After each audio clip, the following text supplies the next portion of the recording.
एक तरफ ब्राह्मणवाद जहां ये कहता है कि कोई पैदाइशी ऊंचा या नीचा होता है, और ब्राह्मण और मनुस्मृति में लिखा है कि मुख से ब्राह्मण पैदा हुए, ब्रह्मा के हाथों से क्षत्रिय पैदा हुए, जांग से वैश्य पैदा हुए और पैरों से शूद्र पैदा हुए। इसलिए शूद्रों का काम बाकी तीन वर्णों की सेवा करना है और लगातार शोषण झेलते रहना है। वहीं बुद्ध कहते हैं कि जिस तरह कृष्णा गंगा गोदावरी जब सागर में मिल जाती है तो पता नहीं चलता कौन सी कृष्णा, कौन सी गंगा, कौन सी गोदावरी, उसी तरह जब तुम धम्म में आओ, जब तुम संघ में आओ तो पता नहीं चलता कि तुम वैश्य हो, शूद्र हो, ब्राह्मण हो या कौन हो।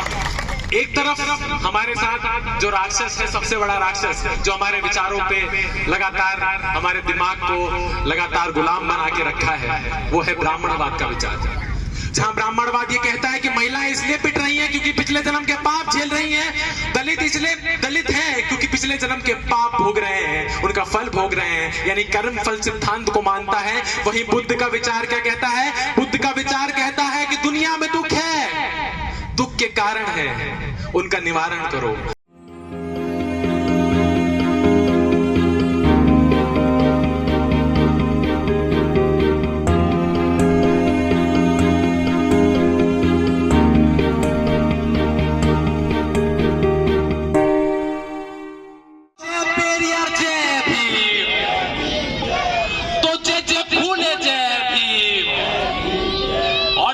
साथियों और से बोलो तो जय जय जय जय जय भीम, जय भीम, जय भीम, तो जय पेरियार, जय भीम, जय भीम, जय भीम, तो जय जय फूले, जय भीम, जय भीम, जय। साथियों, मेरा नाम है रितांश और अपने संगठन क्रांति revolutionary youth federation of India की तरफ से थोड़ी सी 2 मिनट में 5 मिनट में अपनी बात रखूंगा।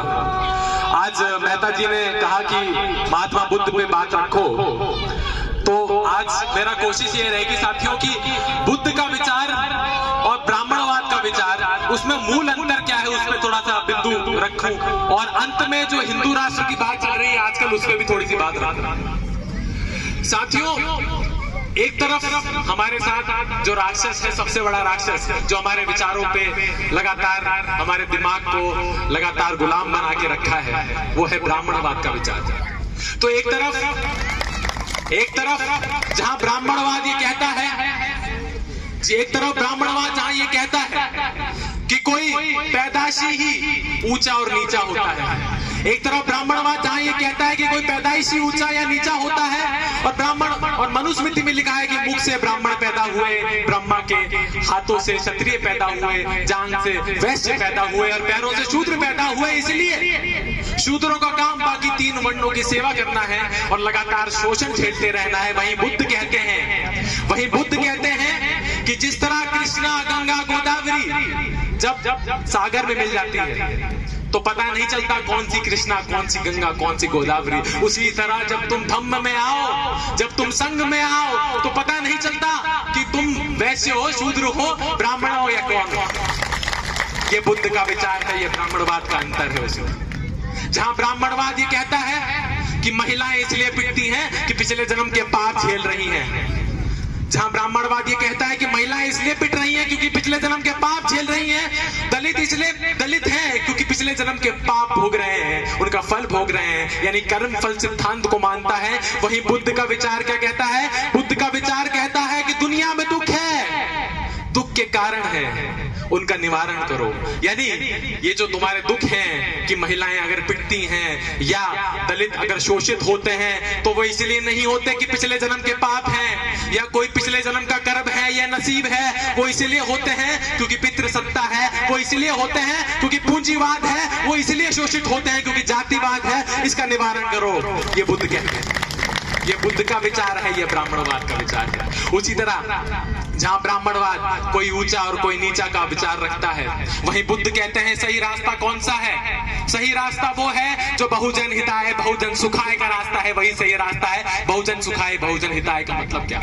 जब बुद्ध से पूछा गया सही रास्ता कौन सा है, तो उन्होंने कहा जो रास्ता ज्यादा से ज्यादा लोगों के सुख का रास्ता है, जो रास्ता ज्यादा से ज्यादा लोगों का सुख दे, जो रास्ता ज्यादा से ज्यादा लोगों को खुशी दे, वही सही रास्ता है, वही बहुजन हिताय बहुजन सुखाय का रास्ता है, यही बुद्ध का रास्ता है।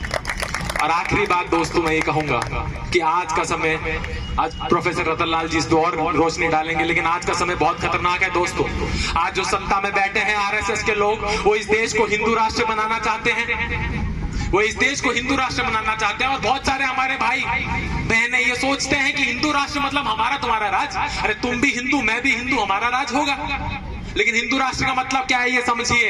हिंदू राष्ट्र का मतलब है अदानी का राज, अंबानी का राज, कुछ चंद पूंजीपतियों का राज, मजदूर किसान का राज नहीं है हिंदू राष्ट्र। हिंदू राष्ट्र है मनुस्मृति को लागू करने का राज, जहां पर यह कहा गया है कि शूद्र और महिलाएं लगातार शोषित होती रहेगी, लगातार दास बने रहेगी और उनको बने रहना पड़ेगा।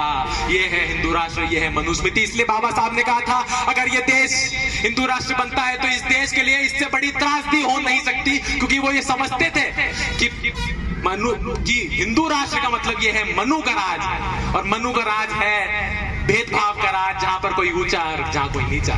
वो बुद्ध का राज नहीं है, वो आम लोगों का राज नहीं है, वो मजदूर किसान का राज नहीं है दोस्तों।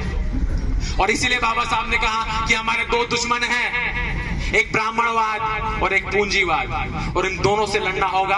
और जैसे बुद्ध ने कहा है कि दुनिया में दुख है, दुख के कारण है, तो आज हम आपके दुख का कारण क्या है दोस्तों?